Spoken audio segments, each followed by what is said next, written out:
बिस्मिल्लाहिर्रहमानिर्रहीम। अस्सलाम वालेकुम मुअज़्ज़ज़ नाज़रीन, आप देख रहे हैं एनजे न्यूज़ वॉइस एचडी। मैं हूं आपका होस्ट नदीम जावेद। जी मुअज़्ज़ज़ नाज़रीन, कैसे हैं आप? उम्मीद करता हूं आप खैरियत से होंगे। उम्मीद करता हूं आप खुश व खुर्रम होंगे।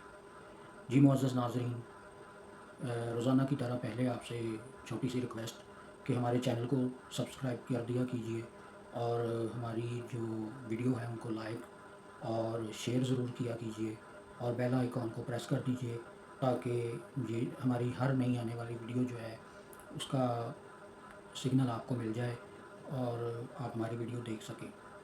और बढ़ता हूँ आज की न्यूज़ स्टोरीज़ की जानिब। हमारी पहली न्यूज़ स्टोरीज़ जो है वो ये है हेडलाइन: वज़ीर आज़म शहबाज शरीफ का कामरा एयर बेस का दौरा। Army chief air chief marshal Ishaq Dar और ख्वाजा आसफ भी उनके साथ थे। वज़ीर आज़म ने जवानों से खिताब किया और कामरा एयर बेस पे मौजूद जो जितने भी पायलट्स थे या जो भी अमला था उसके साथ उन्होंने इजहार यकजहती किया और उन्होंने कहा कि जो इस जंग में पाक फ़ज़ाइया के शाहीनों ने कारनामा सर अंजाम दिया है वो तारीख़ में सुनहरी हरूफ से लिखा जाएगा। और मुअज़्ज़ज़ नाज़रीन कराम, ये बात बिल्कुल ठीक है कि पाकिस्तानी पाक फ़ज़ाइया ने दुश्मन को जो नुकसान नाकाबिले तलाफ़ी नुकसान पहुँचाया है, उस पे दुश्मन जो है वो हैरान भी है और परेशान भी है। उसे समझ ही नहीं आ रही कि उसे उसके साथ हुआ क्या है। तो हम बढ़ते हैं अपनी अगली न्यूज़ स्टोरी की जानिब। भारत ने जंग बंदी 18 मई तक बढ़ा दी। जी मुअज़्ज़ज़ नाज़रीन कराम, भारत के जो भारत ने जो है वो 18 मई तक जो है वो जंग बंदी की सीज़ फायर की डेट बढ़ा दी है और 18 मई तक जो है कोई वो हरकत नहीं करेंगे। इसके अलावा 18 मई के बाद पता चलेगा कि भारत जो है वो अब नई चाल क्यों क्या और कैसे चलता है, क्योंकि सीज़ फायर जो है भारत ने पहले भी कई मरतबा जंग छेड़ी है और पाकिस्तान से जब उसको नुकसान होता है तो वो फिर सीज़ फायर की पनाह लेता है और सीज़ फायर की तरफ दौड़ता है। आपको याद होगा कि करगिल की जंग में भी ऐसा ही हुआ था। पाकिस्तान ने इंडिया की सप्लाई लाइन तोड़ तोड़ दी थी पाकिस्तानी जवानों ने, और जब सीज़ फायर हुआ है, बीच में अमेरिका पड़ा है, तो इन्होंने हमारे जवानों को पीछे से शहीद कर दिया था। यानी कि वो जब अपनी पोस्टें छोड़कर आ रहे थे तो इन्होंने फायर खोल दिया था, तो बड़ा नुकसान हुआ था। तो अभी पाकिस्तान को जो है मुहतात रहना पड़ेगा क्योंकि हमारा दुश्मन बहुत मकार है। अब बात करते हैं पाकिस्तान के एटमी असासों की। भारत का बयान जो है वो ये है कि पाकिस्तान के एटमी असासे जो हैं वो गैर महफूज हैं और उसके इस बयान पर जो है वो हमारी गवर्नमेंट की तरफ से जो है वो एहतजाज किया गया है और मज़म्मत की गई है इस बयान की। बल्कि भारत जो है वहाँ पे तो 2024 में कुछ एटमी मवाद उनकी लैब से चोरी भी हुआ था और पहले भी इस तरह के वाक़यात हो चुके हैं। इस तरह भारत जो है वो चोर की दाढ़ी में तिनका वाला हिसाब है। अपने जो है वो मुल्क को सँभाल नहीं सकता और पाकिस्तान के बारे में बात कर रहा है कि जी एटमी असासे जो हैं वो चोरी हो रहे हैं। हालांकि भारत जो है वहाँ पे ये वाक़या हुआ है और उनके मीडिया पर ये बात आई है कि 2024 में भारतीय जो है वो एटमी असासा जात में से कुछ असासे चोरी हुए हैं। जी मुअज़्ज़ज़ नाज़रीन इकराम, अब बात करते हैं अज़रबैजान की। अज़रबैजान जो है उसने पाक भारत जंग बंदी का खैर मकदम किया है। पाकिस्तान की जंगी हिकमत अमली को सराहा गया है। मुअज़्ज़ज़ नाज़रीन इकराम, वज़ीर आज़म शहबाज शरीफ ने अज़रबैजान के वज़ीर आज़म का शुक्रिया अदा किया है और उन्होंने ये कहा है कि पाकिस्तान और अज़रबैजान आपस में भाई भाई हैं और मुश्किल की इस घड़ी में या हर तरह की घड़ी में एक दूसरे के साथ खड़े होते हैं। तो अज़रबैजान जो है उसने इस जंगबंदी का खैर मकदम किया है। इसी तरह पाक भारत DGMOs के दरमियान तीसरा राब्ता जंगबंदी के अमल को बरकरार रखने का अयाता। जी मुअज़्ज़ज़ नाज़रीन कराम, जिस दिन से सीज़ फायर हुआ है